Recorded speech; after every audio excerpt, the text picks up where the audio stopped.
예수님을 따르는 무리가 얼마나 많았습니까? 열광하는 사람들이 많았죠. 기적을 보고 그렇게 사람이 안 불어나면 이상하겠죠. 그러나 웬일인지 예수님께서 이 무리를 흩기로 작정하신 것처럼 강한 말씀을 하십니다. 내 살을 먹고 내 피를 마셔야 한다. 그래야 생명이 너희들에게 있다. 이 알듯 말듯한 말씀 때문에 수많은 사람들이 시험에 들었어요. 그리고는 떠났습니다. 왜 그들은 떠났을까요? 왜 따랐고 왜 떠납니까? 왜 믿고 왜 믿음을 저버립니까? 오늘 우리의 믿음을 한번 그 관점에서, 예수님의 관점에서, 말씀의 관점에서 확인해 보기를 원합니다. 60절 61절입니다. 제자 중 여럿이 듣고 말하되 이 말씀은 어렵도다. 누가 들을 수 있느냐 한데 예수께서 스스로 제자들이 이 말씀에 대하여 수군거리는 줄 아시고 이르시되 이 말이 너희에게 걸림이 되느냐? 결국 주님께서 살과 피를 마시라고, 먹고 마시라고 하는 이 말씀이 걸린 것이죠. 특별히 유대인들에게 피는 끔찍한 어떤 연상을 가져옵니다. 동물을 피째 먹지 말라. 그래서 모든 음식들, 동물들을 잡을 때는 피를 다 빼고 먹지 않습니까? 지금도 코시어 음식이라고 얼마나 정결법이 까다로운지 모릅니다. 근데 그들에게 내 살과 피를 먹고 마시라, 이건 정말 받아들이기 어려운 얘기였을 거예요. 그래서 다들 수군대기 시작한 겁니다. 불평이 터져 나온 것이죠. 도대체 이게 무슨 말이냐? 그렇습니다. 그 말을 액면 그대로 들은 사람과 그 말의 의미를 새긴 사람들이 있겠지만 대다수는 이 말을 알아듣지 못한 탓이죠. 하기야 뭐 니고데모도 못 알아들었고 사마리아 우물가인도 첫 얘기를 못 알아들었듯이 예수님께서 영적으로 하시는 말씀을 육적인 관점에서 어떻게 그걸 이해할 수가 있었겠습니까? 당연한 결과죠. 그러나 예수님께서는 강하게 이런 얘기를 하시는 이유가 뭘까요? 이제 십자가를 지러 갈 길을 올라갈 텐데 예수님께서는 이런 말씀을 통해서 각자 믿음의 자리를 돌아보도록 하신 것입니다. 무엇이 믿음인지를 다시 확인코자 하신 것이죠. 그래서 이 말이 걸림이 되어서는 안 된다는 뜻입니다. 내 말이 너희들에게 걸린다는 건 걸려서 넘어지는 거예요. 실족하는 겁니다. 근데 여러분, 실족하지 않는 게 복입니다. 마태복음 11장 6절입니다. 누구든지 나로 말미암아 실족하지 아니하는 자는 복이 있도다. 여러분, 재밌는 말씀 아닙니까? 예수님 말씀에 걸려 넘어지지 않는 게 복입니다. 예수님 말씀이 액면 그대로 믿어지는 게 복입니다. 어떤 복보다도 예수 만나는 게 복이고 예수님 말씀 듣는 게 복이고 그 말씀 고스란히 믿어지는 게 복 아닙니까? 근데 많은 사람들이 걸려 넘어졌습니다. 이상하죠?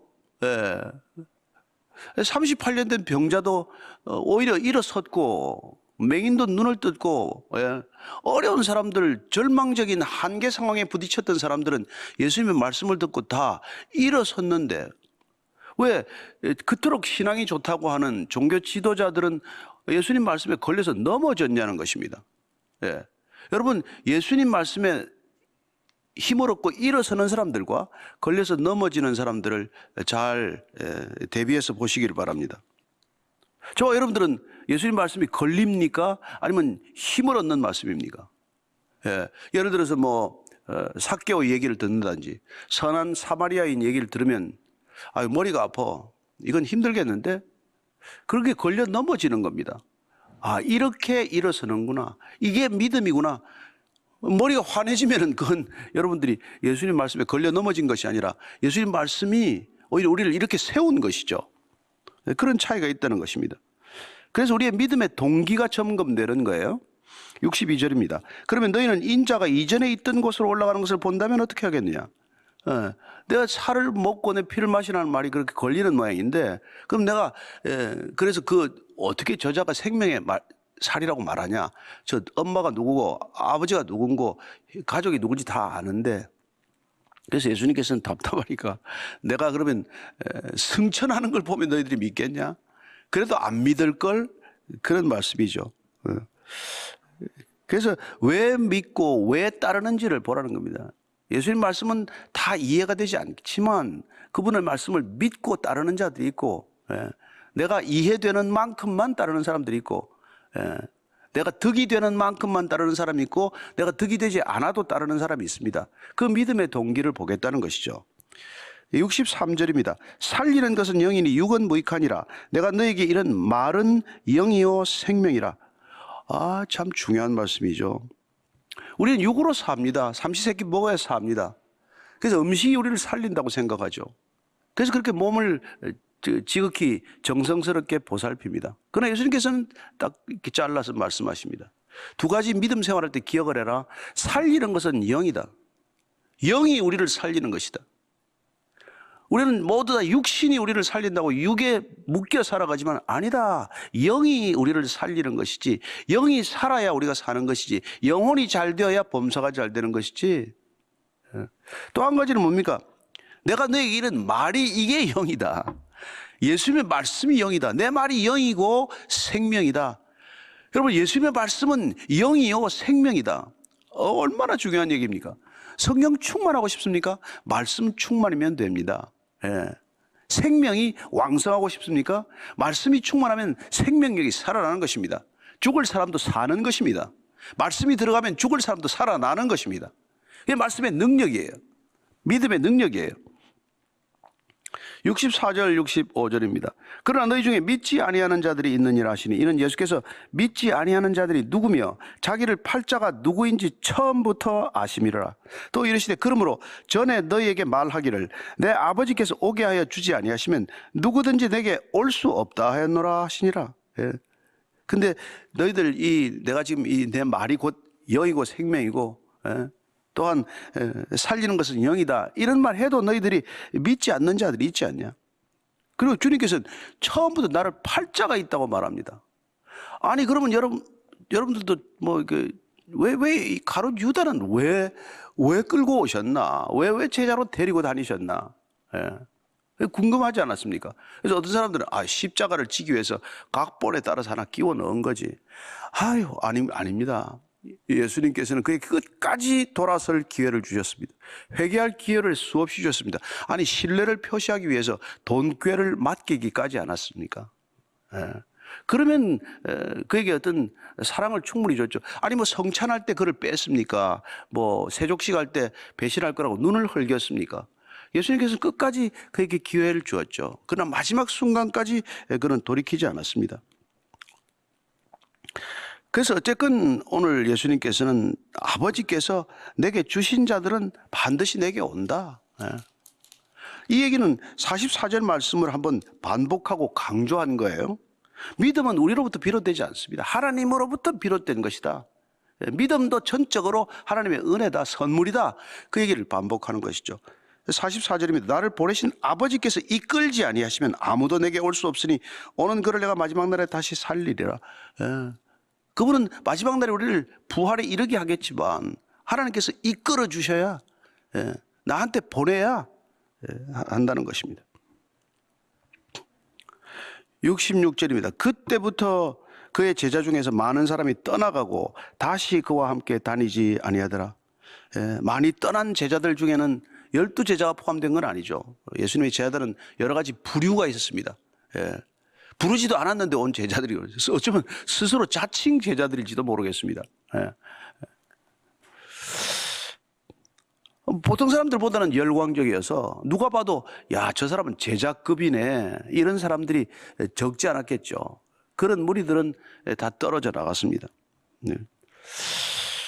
참 안타깝게도 그들은 끝내 그 예수님의 말씀을 이해하지 못했습니다. 받아들이지 못한 것이죠. 그래서 예수님께서는 제자들에게 이렇게 물으십니다. 67절부터 69절입니다. 시작.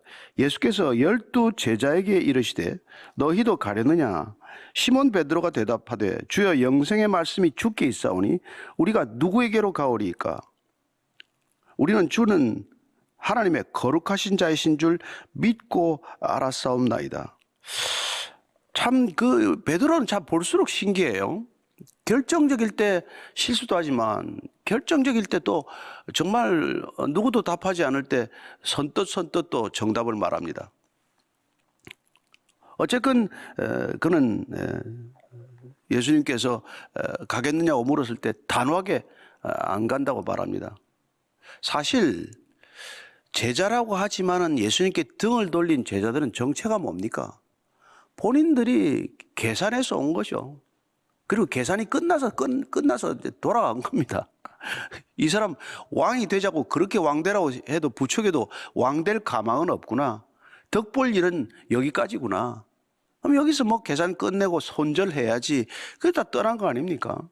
그러나 적어도 12제자는 어떤 사람들입니까? 그들은 제 발로 찾아온 사람들이 아닙니다. 신기하죠. 제 발로 찾아온 사람들은 제 발로 떠났습니다. 그러나 예수님께서 나를 따르라고 부른 사람들은 아니죠. 그 사람들은 끝까지 또 예수님을 따라갑니다. 그게 그 차이예요. 그래서 여러분들이 예수님의 음성을 따라와야 되고 예수님의 음성을 따라 움직여야 합니다. 그래야 후회 안 합니다. 돌아서지 않습니다. 믿다가 손절하지 않습니다. 왜 여러분들 이 교회 저 교회 방황하겠어요? 주님의 인도하심을 따르지 않기 때문이죠. 우리가 잘 알다시피 베드로하고 안드레 부를 때 어떻게 하셨습니까? 4장 19절입니다. 마태복음. 말씀하시되 나를 따라오라. 내가 너희를 사람을 낚는 어부가 되게 하리라. 그때 그들은 그물을 버려두고 떠났어요. 그분이 자기 생업 지탱하는 것 아닙니까? 그거 다 버려두고 갔어요. 9장 9절 보면 어떻습니까? 마태를 부를 때 예수께서 그곳을 떠나 지나가시다가 마태라는 사람이 세관에 앉아 있는 것을 보시고 이르시되 나를 따르라 하시니까 일어나서 따릅니다. 그냥 무슨 자석에 걸린 사람처럼 따라가지 않습니까? 그 세관이 어떻게 여러분 그게 뭐 그냥 앉을 수 있는 자리가 아니잖아요. 나름대로 얼마나 힘들여서 공들여서 쌓은 자리고 지킨 자리겠습니까? 근데 예수님께서 나를 따르라니까 그냥 그걸 다 버려두고 갔단 말이에요. 그나마 12제자들은 예수님이 나를 따르라고 했을 때 나를 적어도 한번 철저히 한번 이렇게 꺾어보고 간 사람들이에요. 다 뭐 아버지와 배와 그물과 세관 이 일상의 자리, 직업 이런 거 다 버리고 그분을 따라간 겁니다. 그게 차이 아니겠어요? 희생과 대가를 치르는 신앙과 희생과 대가가 없는 신앙, 섬김과 헌신이 있는 신앙과 아무 섬김도 헌신도 희생도 없는 신앙, 이건 여러분 전혀 다른 것이죠. 정말 질적인 차이를 그냥 드러내는 것입니다. 너희도 가겠느냐? 안 갑니다. 왜 안 갑니까? 영생의 말씀이 주께 있사오니 우리가 누구에게로 가오리까? 영생의 말씀이 있는데 이게 정말 하기 어려운 대답이죠. 주님께서 정말 말씀하시는데 그 말씀이 곧 생명이다. 이 말을 듣고 나서 그냥 얼른 알은 거죠. 주의 말씀이 영이구나. 주의 말씀이 생명이구나. 그 말씀이 있으면 족합니다. 이런 뜻이에요. 그리고 이게 중요한 기독론적 고백을 하게 됩니다. 우리가 주는 하나님의 거룩하신 자이신 줄 믿고 알았사옵나이다. 주님이라고 하는 것입니다. 이 표현은 조금씩 장소와 이건 다르지만 사복음서에 공이 기록된 중요한 선언입니다. 주는 그리스도시요 살아계신 하나님의 아들입니다. 주님은 하나님의 그리스도십니다. 마태, 마가, 누가복음에 조금씩 다르게 기록되지만 어쨌든 핵심이 뭡니까? 예수님이 주님이라는 거예요. 세상에 그 어떤 누구도 비록 로마의 황제도 주님이 아니라는 겁니다. 로마의 황제를 주라고 부르지 않으면 목숨을 잃더라도 안 부르겠습니다. 우리는 주님이십니다. 그리고 주님이 그리스도십니다. 하나님의 아들이십니다. 하나님께서 보내신 그리스도십니다. 이 고백이 분명할 때 안 돌아선다는 거예요. 그분이 무슨 말을 하건 여러분 믿을만 하다는 것은 그분의 인격 때문에 믿는 것이지 단순히 그분 말만 믿는 건 아니잖아요. 그분의 말이 인격과 일치할 때 그분의 인격이 곧 말이고 말이 곧 인격이기 때문에 우리는 그분이 이해가 되든 안 되든 때로는 그 말이 내 이성과 부딪히건 안 부딪히건 내가 가고자 하는 길과는 어긋난 길이건 어땠건 그분이 기준이 됐기 때문에 그분이 온전히 내 삶을 지배하기 때문에 그분이 나를 다스리고 인도하시고 보호하시기 때문에 그분을 따르기로 결정한 것이 믿음이란 말이에요. 그러면 흔들리지 않습니다. 그래서 우리는 안 간다는 거예요. 자, 70절 71절입니다. 시작. 예수께서 대답하시되 내가 너희 12를 택하지 아니하였느냐? 그러나 너희 중에 한 사람은 마귀니라 하시니, 이 말씀은 가룟 시몬의 아들 유다를 가리키십니다. 그는 12 중에 하나로 예수를 팔자르라. 내가 12를 택했다는 거예요. 여러분, 제자들이 먼저 예수님 택한 거 아닙니다.